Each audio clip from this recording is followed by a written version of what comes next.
শিক্ষা, জ্ঞানচর্চা ও উদ্ভাবনের নতুন দিগন্ত উন্মোচনের প্রত্যয়ে আনুষ্ঠানিকভাবে যাত্রা শুরু করল Avenger international school. Online foundation school নতুন পরিচয়ে এখন থেকে এভেঞ্জার ইন্টারন্যাশনাল স্কুল নামে কার্যক্রম শুরু করবে। শনিবার সকালে ঢাকা প্রেস ক্লাবের প্রয়াস হলে আয়োজিত অনুষ্ঠানের মাধ্যমে প্রতিষ্ঠানটির নতুন পরিচয় ঘোষণা করা হয়।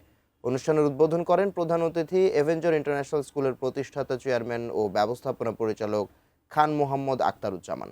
বিশেষ অতিথি ছিলেন পিয়ারসন এডেক্সেলের regional development manager Liton Abdullah এবং অনলাইন গ্রুপের চেয়ারম্যান ও এভেঞ্জার ইন্টারন্যাশনাল স্কুল ও এভেঞ্জার ইন্টারন্যাশনাল স্কুলের ভাইস চেয়ারম্যান সাজেদা আক্তার। এছাড়াও অনুষ্ঠানে উপস্থিত ছিলেন অনলাইন গ্রুপের ঊর্ধ্বতন কর্মকর্তারা।